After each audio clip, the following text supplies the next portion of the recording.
anything about the street, the city, the world, and stuff around. Not because you don't feel that way, but you've absorbed somebody's nonsensical comment on how shitty the traffic is, or how cold it is, how hot it is, how infrastructure is bad, hospital services are really bad, roads are bad. I've already said it, the weather's not that great and stuff like that. Okay, so these little things which you wake up to, or you kind of become a part and parcel of tuning into, either in environments and stuff like that, or on social media and stuff, or what you read and stuff, or follow, largely impacts you and stuff. And there is this quote which says that troubles multiply by talking too much about them and stuff. So it's very important to recognize some goodness, or some great stuff happening around you and stuff.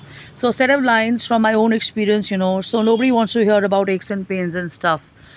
So if you have people in your environment, let's say at work or at home or in the office, or even if you connect with somebody and they're consistently complaining about their pain in the leg or in their tummy or in their head, or not feeling good and stuff and all that, or let's say my back is killing me, and I'm exhausted and I'm tired and I'm not able to manage this and that and stuff. After a point of time, you will start wanting to tell them, but why don't you take care of yourself and go see a doctor?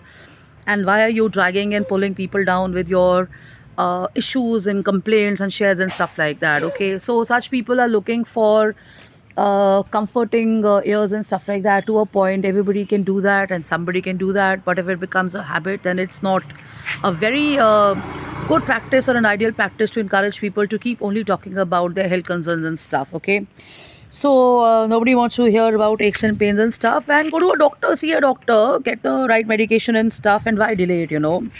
So what happens is, people get into a self-pity mode. They want attention on them all the time. So the point is, one has to understand that there is a I mean, you have to draw a line between entertaining too much of listening and advising the person, or getting the person into taking the medical route or the medical action and stuff. So, a set of lines from this author, I'm very fond of reading his books and stuff because they're so relatable. Is let's face it, what can I possibly do for you if you, let's say, have a stomach ache? Have you been to the physician? Have you been to a doctor? And why, more importantly, are you repeatedly telling me about this? Are you wanting sympathy from me, or are you wanting to drag me down and reinforce your own suffering, talking always about only your pain and discomfort and stuff and all that? And have you ever thought about staying a little encouraged to take action on it? And how many years of complaints about illness is going to go on?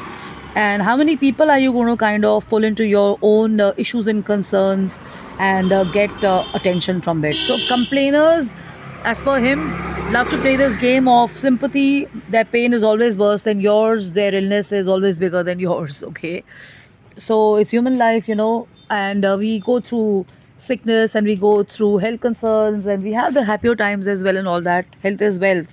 So I'd shared this a few months or a year back, that do not let it rain on your parade, which means that, like I'm sitting here, for me, this is so peaceful right now. No sound of traffic and everything. I can only hear the birds chirping. I can only see the squirrels.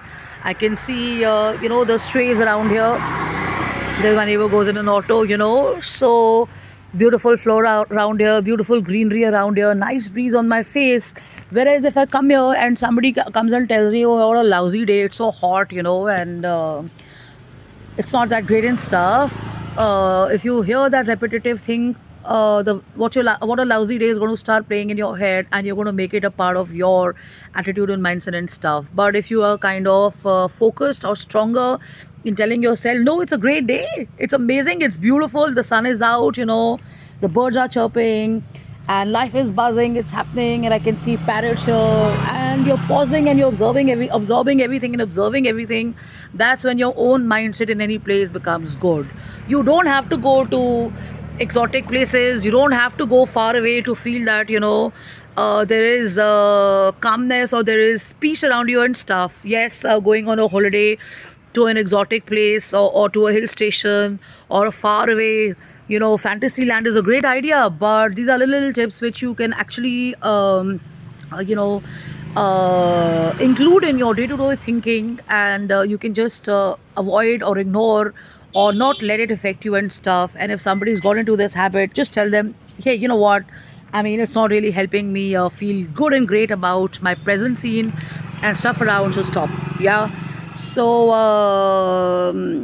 so yeah, of course, so what a lousy miserable day. And but you respond, but it's a great day. And the lousy day programming goes into your head, and then the complaints about the weather, about the infrastructure, the city, everything becomes a part of you, and it makes you kind of upset to also realize that you have no control over these things and stuff.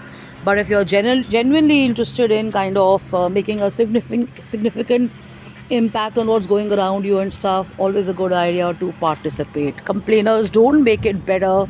Action doers or people who take control of a situation or charges a situation definitely kind of bring about that change, and that helps not just you but everybody around you.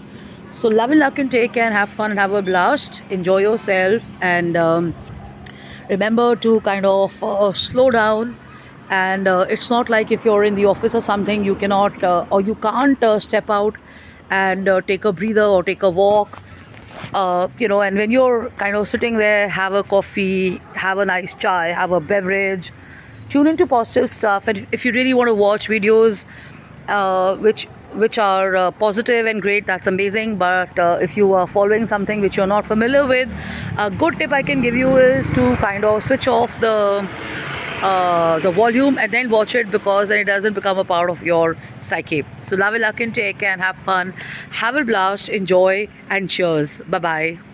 Oh yeah, and by the way, thank you for your personal messages, thank you for your likes and stuff, and thank you so much for writing in and bearing with me and stuff and all that. And I see a few people write and talk and do videos on fear and karma and stuff. So I don't see all of those videos, but I know there are thought shares happening. So keep it going, whatever bit to inspire people and get them out of their situations and feel better about the world and life and stuff. Always a good idea. So love and luck and take care and have fun. Bye bye.